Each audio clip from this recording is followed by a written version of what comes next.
So guys, tell me what's going on this week. I got one. Have you guys been down 37 lately? Yes. Four Corners? Yes. Have you noticed anything different? Yes. Think about it. Okay.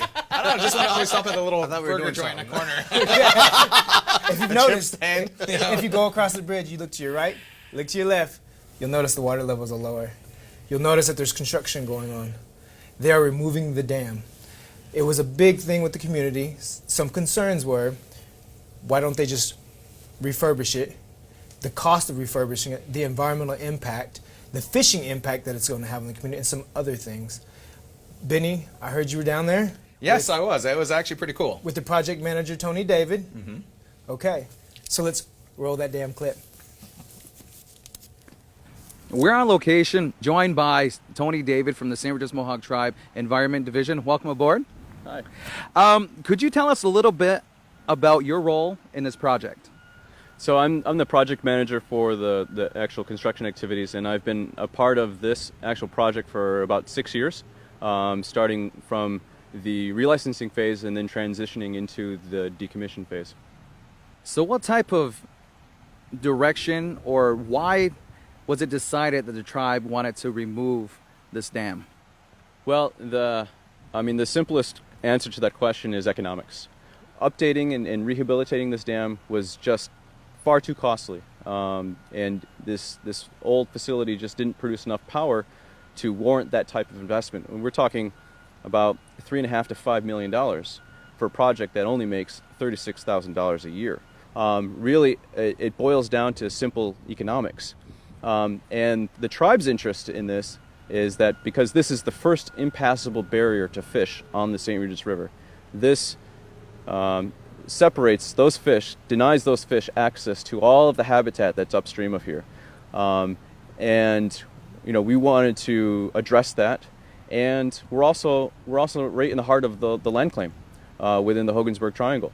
It's really an exciting time, and for the tribe to be in the driver's seat in how these decisions are being made. I think that's a true expression of sovereignty and of us managing our own resources to our own benefit. That's pretty vital information for a lot of people that weren't not aware of why this was done, so thank you very much on that. When this project is complete, give us an idea what this landscape will look like. As far as the site is concerned, we've been working with Tribe's Economic Development, who leads a stakeholder group that is trying to implement a cultural tourism strategy, which will look at redevelopment of the project lands for an art park or a multi-use park. It could be a center for crafts and for selling of arts, and also just a public place, a public access point to get to the river. And really, it's about beautification of the riverside, increasing access and creating more public green spaces. That'll be interesting and fun to see how it develops and unrolls as we move forward. Are people going to be able to fish again here, and what type of fish are going to be living and thriving in this environment? Oh, absolutely. I mean, bass are smallmouth bass they're a really tough fish, even in some of the secluded lakes in the Adirondacks. And what we're doing is we're opening up access, and we'll have more habitat like this. So instead of those fish spawning in an acre or less of habitat down here, they'll have up to 270 river and stream miles of habitat to access and to spawn. Bass, they're tough fish. Walleye, this is great spawning habitat for walleye. And other fish like muskie and pike, they'll also have more access. All right, so tell me about the opportunities that opening this dam up is going to have for recreational use. So post-removal, we actually find that there's a lot of increase in recreational opportunity. As before, when you have hazards below a dam and certainly hazards above the dam in the pond, removing the dam increases the public's access and use of the project area. And then as we move beyond the construction phase in the future years to the restoration phase, there will be a lot of opportunities for the community to provide us with input in how we restore this river. What types of fish habitat do we want to see restored or recreated or enhanced, and what are the types of uses that people want to see enhanced? So if there's a lot of interest in canoeing and kayaking, how can we accommodate that, and what sort of features can we construct that will make those opportunities more enhanced?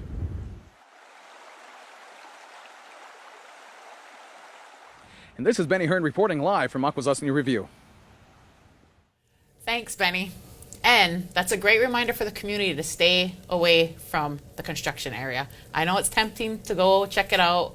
I may have been over there a couple weeks ago, but from here on, it's kind of serious and different phases of the construction. Stay away.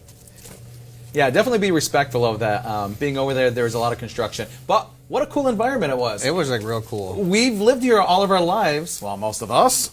But it was really cool to see the water come out because we saw bedrock and we saw a lot of different things, even a canoe and some driftwood down there. But can we address what's really on people's minds? What What were you wearing? All right, so Safety gear.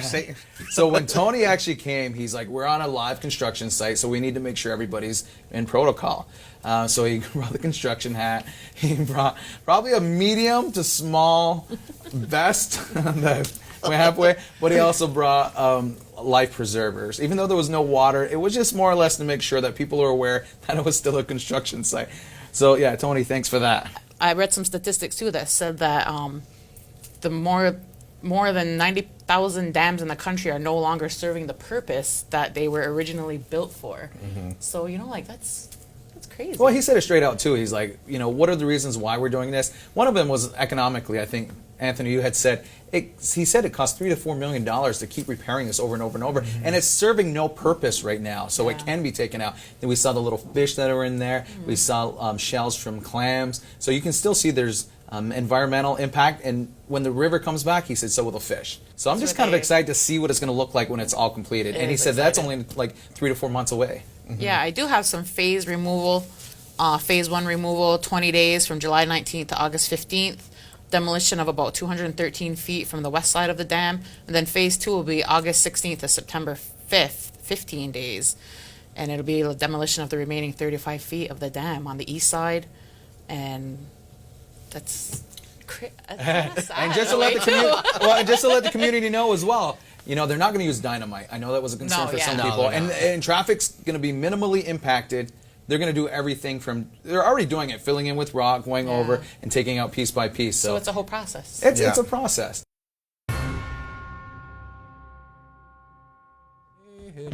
Yo honey, yo honey, yo honey.